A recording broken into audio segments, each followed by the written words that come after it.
E aí, pessoal, como é que vocês estão? A nossa aula de hoje, ela vai fazendo a relação ao sistema nervoso. Porém, é um outro sistema que vocês, claro que conhecem porque faz parte da nossa vida. É o sistema o quê? Esquelético, que ele está relacionado o quê? Com os ossos e com a sustentação do nosso corpo. É bom relembrá-los que todos os tecidos eles têm uma certa ligação. Então não tem como a gente falar de sistema ósseo sem não falar de outros tecidos para ver como é que ele se originou. Então o nosso foco vai ser ossos e articulações, mas sempre relacionando com os tecidos, ok? E antes da gente adentrar o sistema ósseo, o sistema esquelético, eu quero fazer uma relação com vocês de animais invertebrados e vertebrados. Eu sei que vocês sabem, animais invertebrados são aqueles que não possuem ossos. Não seria bem assim.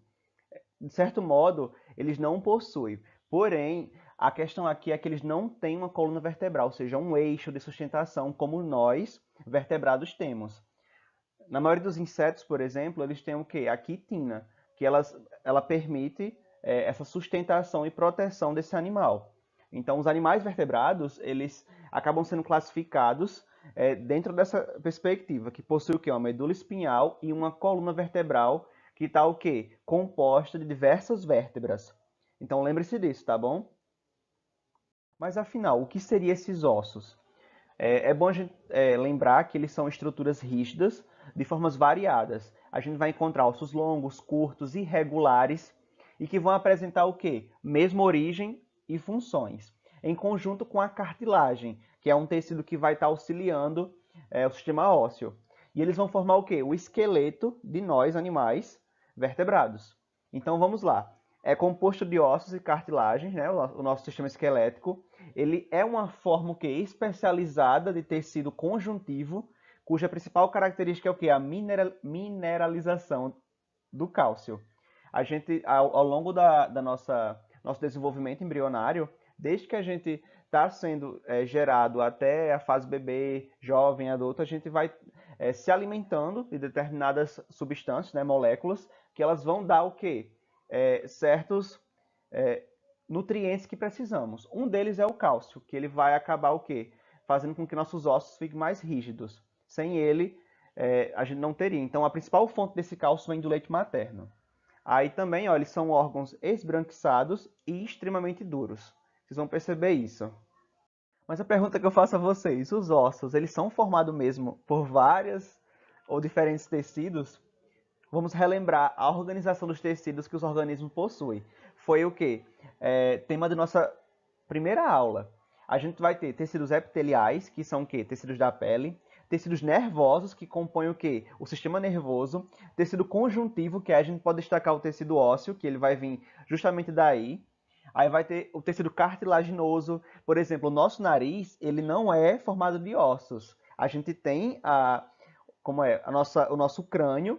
Aqui dentro vai ser um vazio.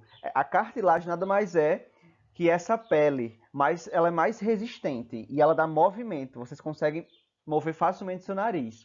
E tem outros também tecidos como sanguíneo, o tecido também, deixa eu ver aqui, ó, cardíaco, esfriado, enfim, tem inúmeros tecidos que fazem parte do nosso corpo. E quando a gente fala de cartilagem, elas estão presentes o quê? Nas articulações. A gente pode destacar aqui o nosso cotovelo, o calcanhar do pé.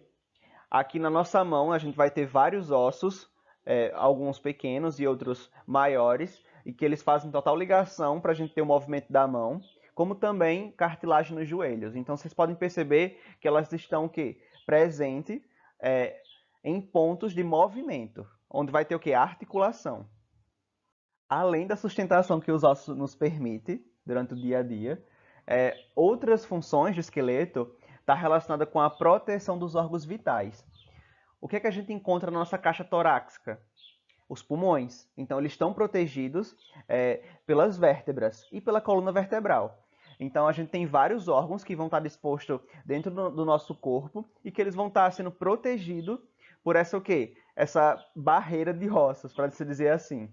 Então, a gente também tem uma base mecânica e de movimentos, então os ossos vão nos auxiliar nessa movimentação, como a gente viu, e a produção de células sanguíneas. Aqui nessa imagem abaixo é um uma ilustração da medula óssea. É onde vai ter o quê? A maior produção de hemácias. Lembra o que são hemácias? Os glóbulos vermelhos. Então, uma pessoa, né, que vai doar, ela normalmente vai doar da medula óssea, porque aí é o ponto onde vai estar o quê? Sempre se renovando, produzindo novas células.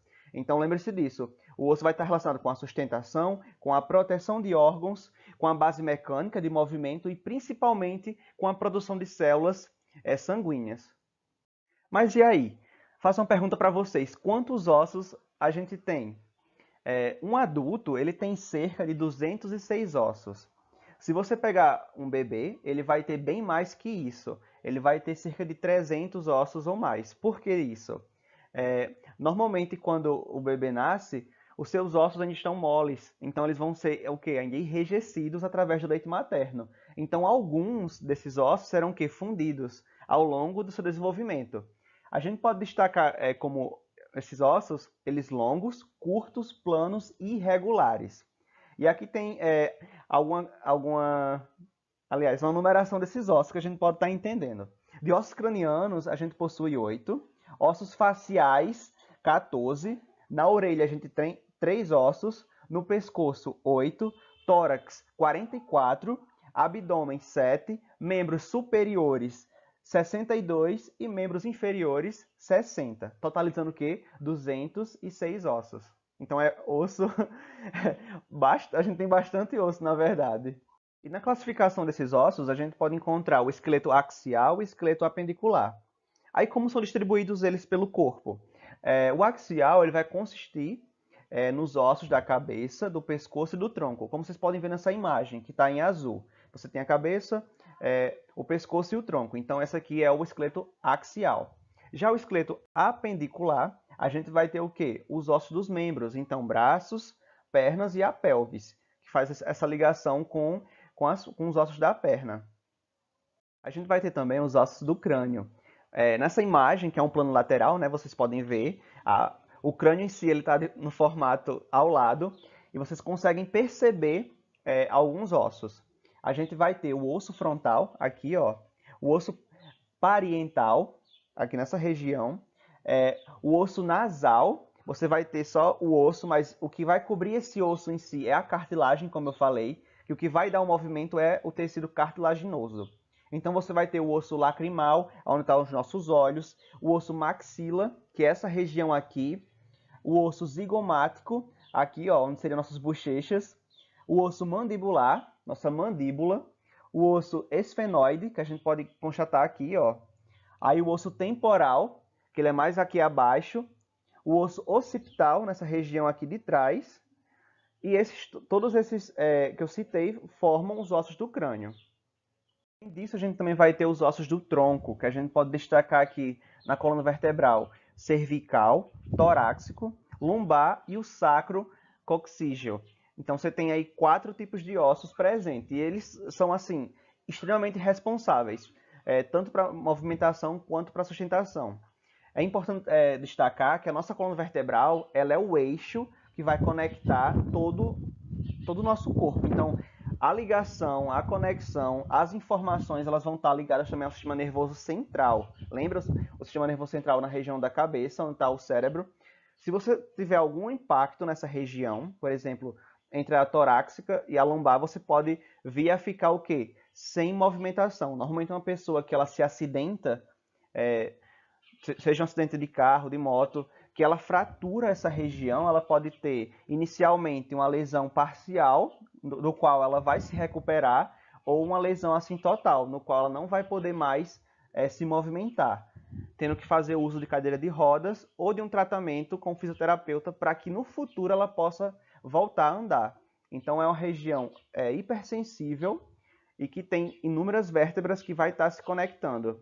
Aliás, ossos, tanto irregulares, pequenos, que eles vão precisar dessas conexões para dar o quê? As informações para a gente e a sustentação. Falando um pouco dessa questão desses impactos ao nosso sistema esquelético, existe também na medicina a possibilidade de utilizar-se de quê? De pinos ou de algum instrumento que vai substituir aquele osso quebrado, aquele osso que você perdeu. Porque, veja bem, ao longo do nosso desenvolvimento, a gente costuma ter um crescimento desses ossos. Eles vão estar se desenvolvendo, a gente vai estar amadurecendo eles, mas a partir do momento que a gente chega em uma determinada faixa etária, se você quebrar aquele osso, ele não vai se regenerar. Então você vai ter que colocar alguma coisa, normalmente são pinos, para que você tenha aquela sustentação ou você não tenha nenhuma implicação na sua vida. Então eu espero que você esteja entendendo um pouco dessa aula. Ela é um pouquinho complexa, mas ela é muito interessante porque faz a gente entender a complexidade do nosso corpo. Então, até a próxima e tchau!